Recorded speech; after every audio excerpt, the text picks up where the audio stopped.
Following is a winter storm watch in effect from the Omaha, Nebraska National Weather Service. You're listening to Weather with Enthusiasm. Heat dome returns to the entire Midwest.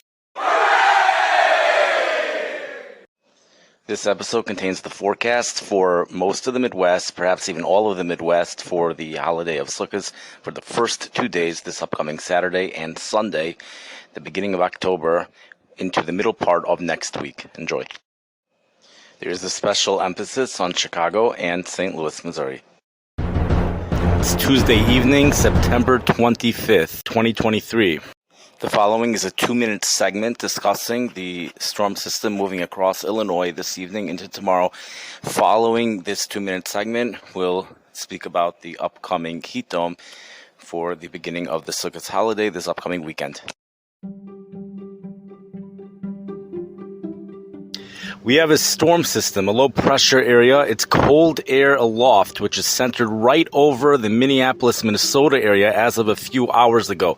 This area, this cold air aloft, is producing instability, allowing for precipitation to develop, even thunderstorms, which really are across places like Iowa, and we even have some in Missouri and into Wisconsin. This area of precipitation moves east through the night, making it into the Chicago area in the pre-dawn hours. 2 areas of precipitation is expected to hit, 2 waves of precipitation expected to make it through the Chicago area. These things are not always so predictable, however. Thunderstorms are not really that predictable. One wave comes the pre-dawn hours, the second one comes in the late afternoon into the evening hours. There could be some rain, which could be heavy at times, but really this is not really such an exciting storm system to focus on. A place like St. Louis, Missouri, by the way, could also be impacted by this storm system, but not to the same extent as places in Illinois. At least that's one scenario. The National Weather Service in St. Louis tells us there is a second scenario which could play out, although it's less likely. That scenario brings more Gulf moisture into the St. Louis area, which would allow for there to be more precipitation in St. Louis. But again, this forecast, the low pressure system, it just basically means there will be some precipitation over the area. It's not really that exciting, and it's not even so predictable either. It's not exactly when the precipitation will be falling, when it won't be. It's not really so predictable with the system. It's a slow moving system, super slow, and models actually do not handle very slow systems as well as ones which are well connected to the jet stream.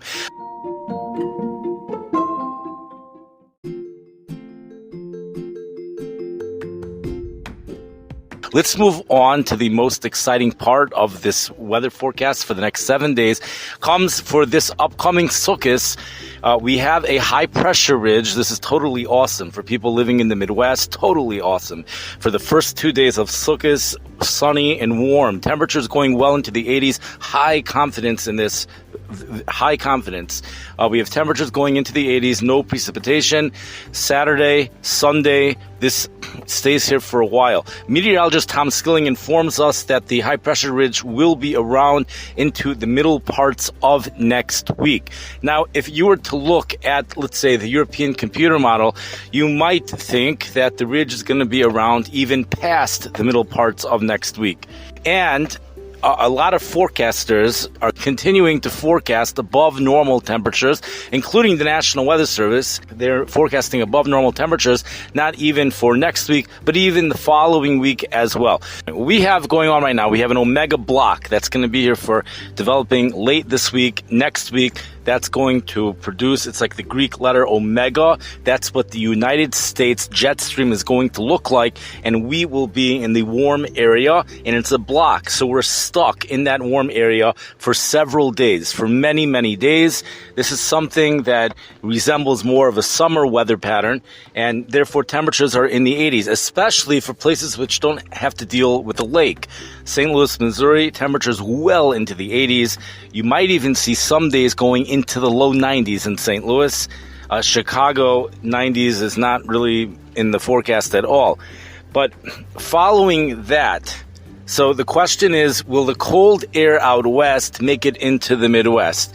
So the current thinking is eventually it will. Everybody agrees that eventually the cold air out west, in this omega block, you have the jet stream takes its dip out west. It goes and it goes up into Canada. It bubbles up over the Midwest, bringing the warm air into the Midwest. The cold air is out west. And everybody agrees that eventually the air out west by the end of October will eventually make it into the Midwest. The question is, when will that happen? Will we have to wait until the end of October? There are some indicators that it could happen as early as the end of next week.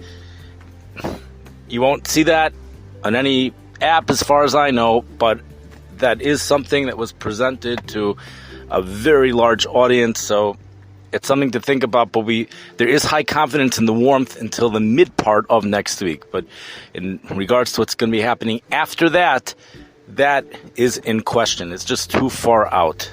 I wish everybody a wonderful week and enjoy Yontif and the beautiful weather.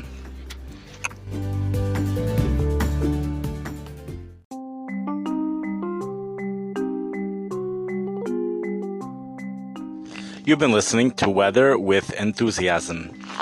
This podcast can be found on almost every platform where podcasts are available. The following is a weather trailer. Following is a winter storm watch in effect from the Omaha, Nebraska National Weather Service. Several additional feet of snow is expected by Monday morning. People were reporting frost quakes. These are earthquake-like tremors. We have a powerhouse typhoon which has developed off in the Pacific Ocean. A big shockaroo to many of you. We have parts of the world that are so hot right now. Temperatures are expected to go into the low 130s. Recorded temperatures during heat bursts have reached well above 104 degrees. It's a rare atmospheric phenomenon. We're going from one extreme to the next extreme. Feet of snow are falling in Japan. Oh my gosh. Just Google weather with enthusiasm and they're all gonna come up. For thunder and for lightning and the rainbow in the sky. For mountains and for oceans or a river running by.